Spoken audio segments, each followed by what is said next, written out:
তোমরা সবাই মাস্টার আর আমি আজকে একটি ছাত্র তোমাদের। তোমরা আজকে আমাকে প্রশ্ন করবে, খাতায় লিখো গা। কি প্রশ্ন তৈরি করবে তোমরা? তো তোমরা কি প্রশ্ন করবে? রবি থাকতো কলকাতার জোড়াসাঁকোয়, কি প্রশ্ন তৈরি করবে? না, তোমরা প্রশ্ন করবে রবি কোথায় থাকতো, আর উত্তরটা করবে না, উত্তরটা আমি করবো। আমাকে তোমরা দিতে আসবে, আমি উত্তর করবো। তারপরে লিখবে ছোটবেলায় একবার রবি কোথায় বেড়াতে গিয়েছিল, দুটো প্রশ্ন হয়ে গেল। তারপরে বলবে সেখানে কি কি গাছ ছিল। যেখানে বেড়াতে গিয়েছিল সেখানে একটি নদী ছিল, নদীটির নাম কি? বুঝতে পারছ? এইভাবে তোমরা প্রশ্ন তৈরি করো। তার মানে তোমরা আজকে মাস্টার, আমি ছাত্র। আমি প্রথম শ্রেণীর পড়া দিয়েছিলাম ছোট রবি, ছোটদের রবি। তো আজকের পড়াটা একটু মজা করে পড়ানো হলো, যে ওদিকে ওরা আজকে মাস্টার আর আমি আজকে ছাত্রী। তো ওরা এই পড়াটা হয়ে গেছিলো, ওদিকে বলেছিলাম তোমরা প্রশ্ন তৈরি করো, তা আমি উত্তর দেবো। তাহলে ওরা আজকে মাস্টার, প্রশ্ন তৈরি করবে, আমার উত্তর দিতে হবে। তো তোমরা কি কি প্রশ্ন তৈরি করেছো আমাকে প্রশ্ন করো, আমি উত্তর দিই। আমি যেহেতু ছাত্র হয়েছি তোমাদের কাছে, ছাত্রী হয়েছি, প্রশ্ন করো। কেউ আগে বলো, কি প্রশ্ন করো? রবি ঠাকুর কোথায় থাকতো? কলকাতার জোড়াসাঁকো। ছোটবেলায় সে বোলপুরে একবার বেড়াতে গিয়েছিল। ভালোই প্রশ্ন করেছেন। তোমার ছাত্রটা উত্তর ঠিক দিয়েছে তো? আচ্ছা, বলো তুমি মাস্টার, তুমি প্রশ্ন করো। সেখানে কি কি গাছ ছিল? সেখানে কি কি গাছ ছিল, তাই তো।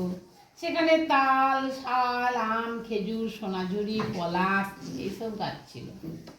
আরেকটা প্রশ্ন করো, খাতা দেখো, খাতায় প্রশ্নগুলো লিখেছো, সেটা দেখে বলো। সেখানে কি মাটি ছিল? কি মাটি? কি মাটি বলতে নেই, সেখানে কেমন, সেখানকার মাটি কেমন বলো।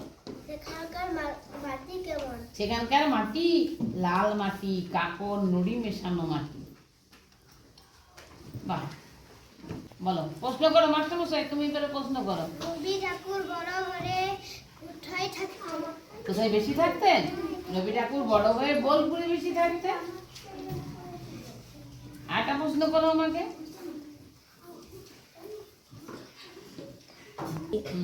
বলো বলো মাস্টার মশাই, একটা প্রশ্ন আমাকে করো। মাথার উপরে কি আছে? বলো মাথার উপরে, বলো বলো। মাথার উপরে আকাশ কেমন ছিল? বাহ, ভালো প্রশ্ন করেছি মাস্টার মশাই। মাথার উপর আকাশ ছিল নীল। মাথার উপর নীল আকাশ ছিল। আরো প্রশ্ন করো মাস্টার মশাই, তুমি একটু প্রশ্ন করো। রবি কোথায় থাকতো? ওটা তো করেছি, ওটা তুমি অন্য বলো।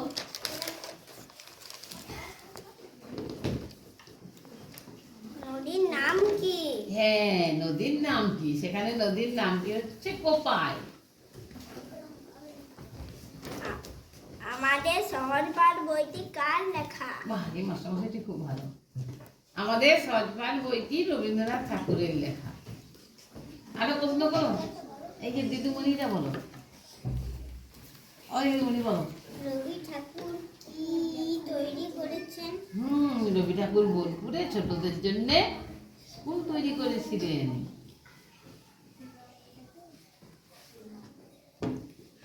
রবি ঠাকুর কি কি লিখতেন? রবি ঠাকুর কি কি লিখতেন? রবি ঠাকুর কবিতা, গান, নাটক, উপন্যাস অনেক কিছু লিখে গেছেন তিনি, গান। হ্যাঁ, আরো প্রশ্ন করো, তুমি প্রশ্ন করো। রবি ঠাকুর ছোটদের জন্য কি তৈরি করেছিলেন? বললাম যে ছোটদের জন্য রবি ঠাকুর একটি স্কুল তৈরি করেছিলেন। বলো মাস্টার মশাই, তুমি একটি প্রশ্ন করো। স্কুল কোথায় বসতো? স্কুল কোথায় বসতো? রবি ঠাকুর স্কুল বসাতেন গাছের তলায়। তাহলে আমার মাস্টার মশাই দিদিমণি দুটি মাস্টার মশাই, আরগুলি কোথায়? ওরা পারেনি না, তোমার খুব ভালো তৈরি করেছে প্রশ্ন। পড়াটা ভালো লাগলো না? বাহ, চলো।